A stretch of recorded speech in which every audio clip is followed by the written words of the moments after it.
RTM, Rádio Transmundial de Portugal. A RTM apresenta Parar para Pensar.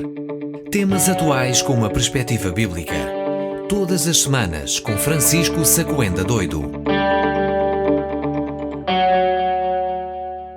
Há uma verdade que atravessa toda a Bíblia. Esta verdade assenta sobre o facto de que Deus preserva.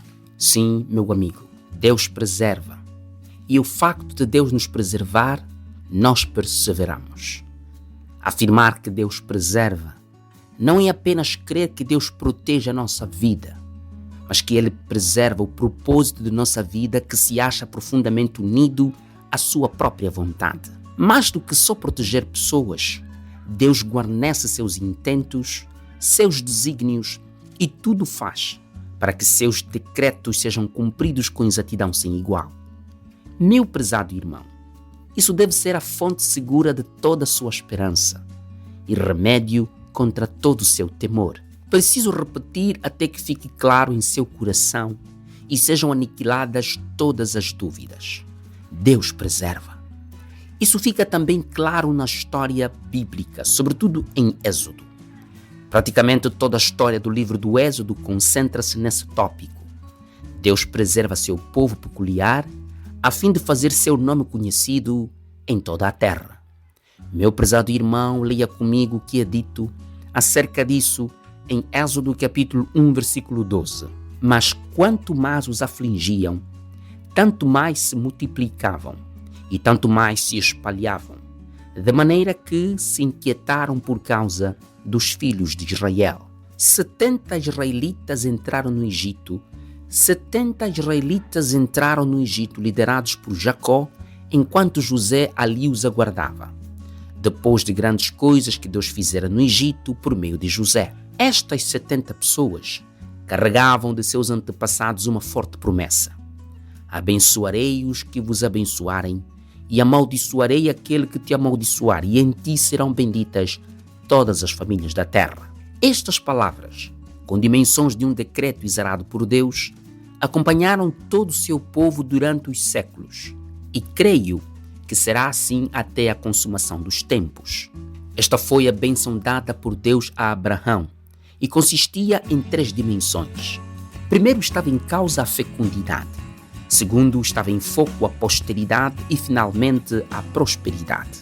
Em Êxodo capítulo 1, versículo 7, lemos: os filhos de Israel foram fecundos e aumentaram muito e se multiplicaram e grandemente se fortaleceram, de maneira que a terra encheu-se deles.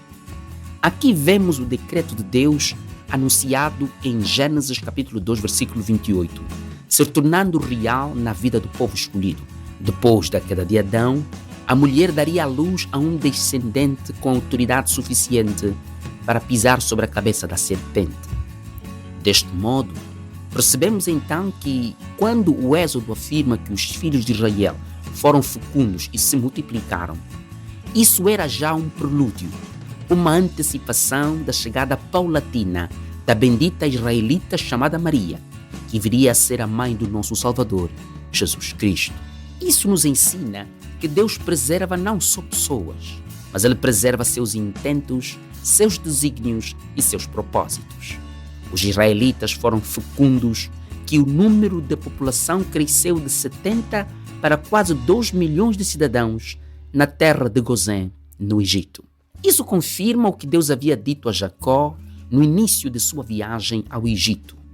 Em Gênesis capítulo 46, versículos 2 a 3, a Bíblia diz: falou Deus a Israel em visão de noite e disse: Jacó, Jacó. Ele respondeu: eis-me aqui.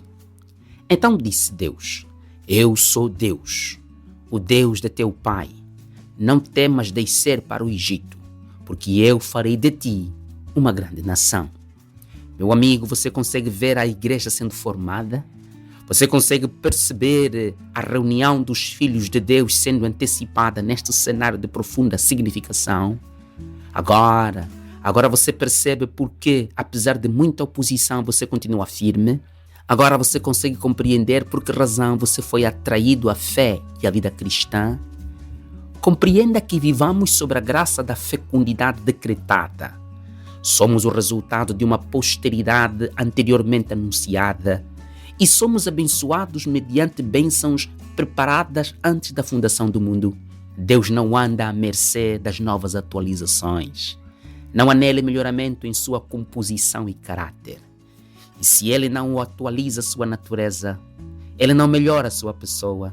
Isso é também certo que ele não faz arranjos de última hora. Cada batida, cada impulso de expiração e inspiração realizada pelos nossos pulmões foi predeterminado por ele mesmo na eternidade passada. Agora, podemos afirmar sem medo: pela fé somos a posteridade de Abraão e herdamos com ele as bênçãos a ele decretadas por Deus. E mais do que isso, e na linguagem de Paulo na carta aos Romanos, capítulo 8, versículo 17. Somos herdeiros de Deus e co-herdeiros com Cristo. Nada é mais consolador do que isso.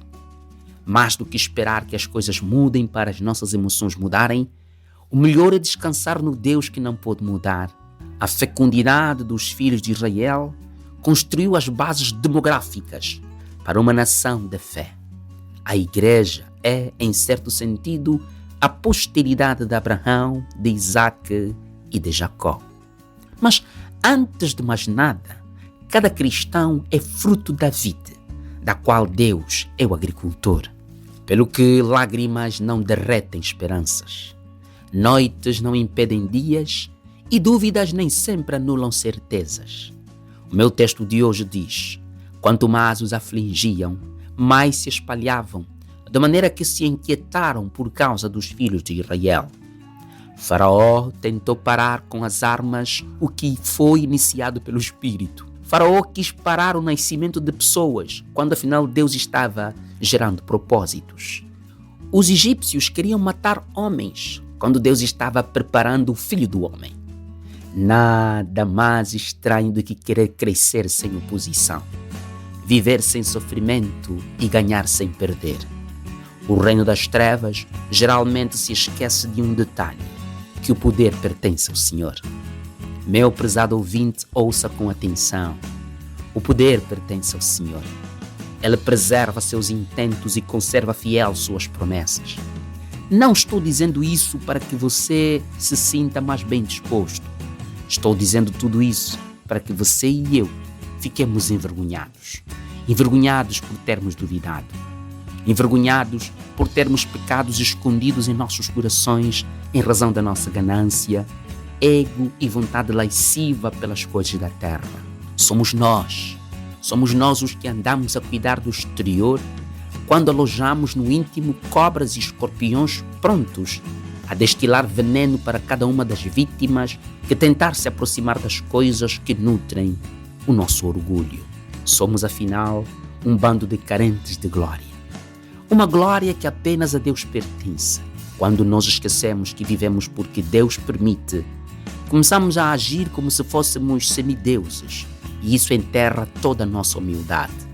Agora, Deus nos chama para que possamos aceitar que se ainda não sucumbimos ao poder de Faraó, é porque há um Deus que vela pela sua palavra, porque isso é bom e agradável a Ele mesmo.